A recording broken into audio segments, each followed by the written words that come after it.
Voltamos com o último bloco do Redação Sport TV de hoje. Estamos com Alexandre Losetti e o Francisco Aiello. E você participa conosco pela hashtag Redação Sport TV. Agora vamos falar do Vasco. Vasco foi à altitude de Quito, 2.800 metros, e perdeu. Jogar lá não é fácil, é claro que não é fácil, é sempre muito complicado. O Vasco perdeu, mas fez aquele gol qualificado, que quer dizer o seguinte, que o Vasco vai ter que vencer por 2-0, jogo da volta, para conseguir a classificação. Aiello?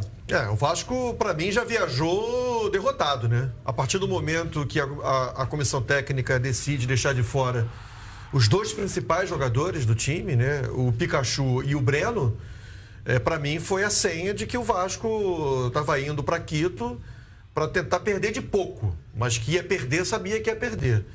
E não deu outro. O Vasco foi muito mal no jogo, muito mal no jogo. Se não fosse o Martin Silva, a gente está vendo aí os lances ainda do primeiro tempo, falha do zagueiro Ricardo. Isso aí já é o segundo gol da equipe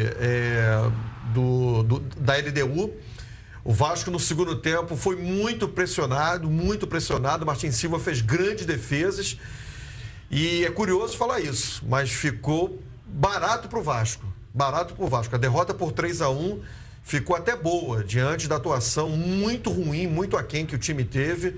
Foi pressionado pelo time equatoriano, não teve forças para poder ameaçar a equipe adversária no segundo tempo. Aí são lances ainda, né, do primeiro tempo. Esse foi o primeiro chute a gol que o Vasco deu depois de 30 minutos de jogo. O lance agora do gol do Vasco, um pênalti que o Thiago Galhardo cobrou. Os jogadores da LDU reclamaram bastante, mas um exagero de força ali, né, em cima do Kelvin. Então o Vasco perdeu o jogo, já sabia que ia perder, queria perder de pouco. E foi só 3-1, graças, eu repito, ao Martin Silva. Mas, Aiello, o Vasco, a gente tem que lembrar que o Vasco jogou, logo depois da Copa, na segunda-feira, ele jogou pela Copa do Brasil contra o Bahia. Isso. Então, o Vasco tem um jogo a mais. E a mesma coisa aconteceu com o Cruzeiro, que explica o fato do Mano Menezes ter rodado o elenco. São 4 jogos em 10 dias. O Vasco jogou pelo Campeonato Brasileiro 2 vezes, pela Copa do Brasil 1 vez e agora pela Sul-Americana. Não seria natural que o Jorginho poupasse mesmo os jogadores? Sim, mas vai poupar jogador, então a prioridade é o Campeonato Brasileiro. Então, assim, eu não estou tirando a razão, não. Eu acho que a partir do momento que você toma essa decisão, você sabe aquilo que você vai encontrar. Você sabe aquilo que você vai ter. Se você tira do teu time os melhores jogadores e vai para um jogo fora de casa, tá na cara que você não vai ter um resultado positivo. Você sabe que não vai ter um resultado positivo.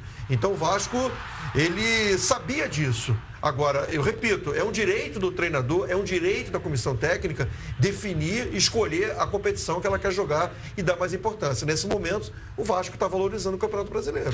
Thiago Galhardo e o Jorginho falaram sobre essa maratona do Vasco. 4 jogos em 10 dias, abre aspas, aqui no Redação.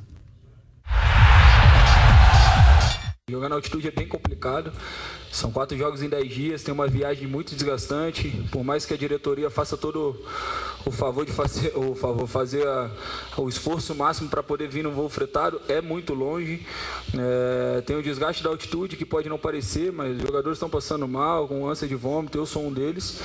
E acho que falta aquele homem ali de referência. Infelizmente a gente está com algumas baixas no elenco, tem a questão do cansaço. A equipe em casa, ela está muito forte, realmente ali virou um caldeirão ali, São Januário. Essa equipe, ela não vai ter a mesma vantagem, vamos dizer assim, física, porque é claro, é muito claro que a gente sente muito jogando na altitude.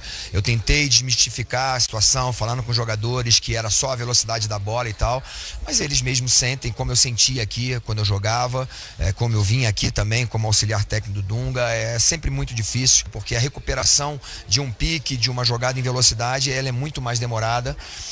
E eu acho que isso foi um fator determinante, principalmente a gente jogar em 10 dias, fazer 4 jogos. E eu estava torcendo para o jogo acabar logo com 2-1, mas eu tenho certeza que esse único gol que nós fizemos pode fazer a grande diferença. Nós já demonstramos isso contra o Bahia.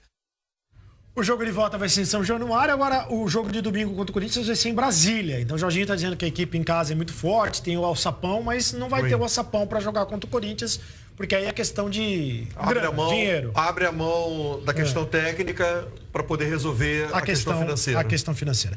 E eu quero aproveitar os últimos momentos aqui no Redação para abordar o assunto com o Alexandre Losetti sobre a renovação de contrato do Tite na seleção brasileira. O último técnico a permanecer na seleção brasileira de uma Copa depois de uma Copa do Mundo foi o Cláudio Coutinho. O Cláudio Coutinho, em 78, ele renovou o contrato, mas ele não foi o comandante da seleção em 82. Saiu no início de 80. Exatamente. E aí, em 82, o Tele Santana Parreira, 86 Tele Santana, 90 Lazzaroni, 94 Parreira, 98 Zagallo, 2002 Felipão, 2006 Parreira, 2010 Dunga, 2014 Felipão, 2018 Tite renovou o contrato. Lembrando que de 70 para 74 ficou o Parreira, ficou o Zagallo, perdão, mas aí o Zagallo foi campeão do mundo em 1970. Já era a bola na caçapa, aliás, você já informava há um tempo que o Tite continuaria na seleção. Losetti. Verdade, Cereto. Primeiro, a gente tem que esclarecer. A gente mostrou os técnicos da seleção nas Copas do Mundo. Isso. Nós esperamos que o Tite esteja em 2022, que o trabalho corra normalmente, que a CBF continue... Que não seja só a renovação de contrato, que a CBF continue que cumpra o contrato. Que a CBF continue enxergando o futebol brasileiro dessa maneira, ou a seleção brasileira, né? Que é muito diferente do futebol brasileiro, mas que a necessidade da seleção brasileira é ter um trabalho maior com um técnico que apresentou muito mais coisas positivas do que negativas, que tem muito mais acertos do que erros nesse período em que ele teve à frente da seleção brasileira. Essa vontade de renovação foi manifestada antes da Copa, logo depois da eliminação para a Bélgica e agora quando voltaram ao Brasil.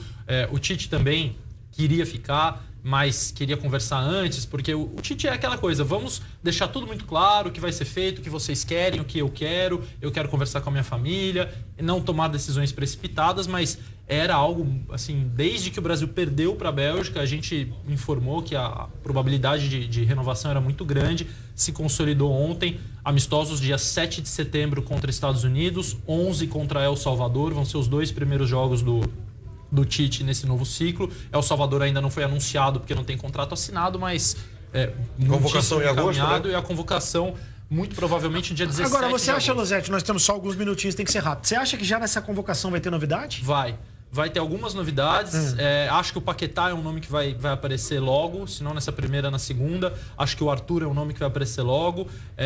E esses 4 primeiros amistosos, a seleção brasileira vai tentar encontrar alternativas para aí sim começar a montar o grupo da Copa América do ano que vem. Olha que bacana. Então tá aí o Alexandre. E a gente espera que a Copa América não tenha um grande peso para a continuidade do trabalho. Sem dúvida. Pode acontecer do Brasil ganhar, pode acontecer do Brasil perder, mas o que interessa é a Copa do Mundo de 2022, não é isso? O que interessa é formar um grupo bom, um time forte. Para isso, o contrato foi renovado para 4 anos e meio. Senão seria renovado até o ano que vem, né? Isso não foi nem cogitado por nenhuma das partes, inclusive. Vou dar um recado. Hoje tem seleção brasileira feminina no Sport TV, Brasil e Austrália. Você vai acompanhar no Sport TV a partir das... Sport TV 3. Sport TV 3. Tá? O torneio de nações de futebol feminino no Sport TV 3. Lembrando que, a partir das 5 da tarde, lembrando que a Marta foi indicada mais uma vez para a melhor jogadora do mundo, é uma das representantes brasileiras no prêmio.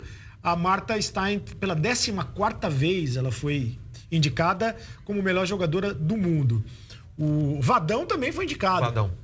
Como entre São os melhores dois representantes brasileiros, né, na eleição. São os 2 representantes do futebol feminino na eleição do fim de ano. Nenhum representante do futebol masculino está presente. Sobre essa indicação da Marta. Fala, Marta, abre aspas. Pois é sempre especial, né? Independente. A gente fica feliz e contente com tudo isso. Eu fiquei um pouco assim... sem acreditar, né? Porque eu falei, poxa, mas a temporada ainda não acabou. Aí depois eu fui ver os critérios e tudo mais. E somando mais o que a gente fez, na verdade, ano passado, né?